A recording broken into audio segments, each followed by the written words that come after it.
Hello guys, कैसे हैं? उम्मीद करते हैं आप लोग अच्छे ही होंगे।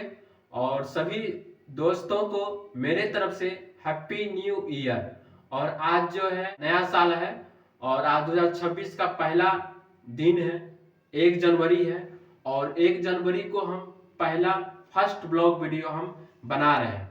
तो कृपया आप लोग से अनुरोध है कि मेरा ये फर्स्ट ब्लॉग वीडियो को आप लोग सपोर्ट करेंगे और मेरे चैनल को सब्सक्राइब करेंगे। मेरा चैनल का नाम है दीपक सिंह क्रिएटर। 2 से 3 साल पहले का पुराना चैनल है और पहले हम सिंगिंग करते थे, तो जो भी सिंगिंग सॉन्ग डालते थे और शॉर्ट भी डालते हैं। और ये मेरा पहला फर्स्ट ब्लॉग वीडियो है, तो कृपया आप लोग मेरे चैनल को सब्सक्राइब करके लाइक कमेंट ज्यादा से ज्यादा आप सपोर्ट करेंगे। ये देखिए, पहला फर्स्ट ब्लॉग वीडियो बनाने के लिए ताकि हम सोचे अच्छा थोड़ा सा बने, और स्पेस कम है, मेरे पास कुछ सुविधा नहीं है, ना मेरे पास मैक है, ना कोई स्टैंड है, बैकग्राउंड नहीं है। तो इसलिए हम देखिए बाथरूम में हम वीडियो आके बनाए।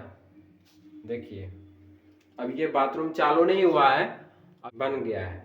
तो इसी में हम पहला वीडियो हम बनाए बाथरूम में आके, ताकि मेरा बैकग्राउंड अच्छा, इसीलिए हम बाथरूम में आके फर्स्ट ब्लॉग वीडियो हम बनाए।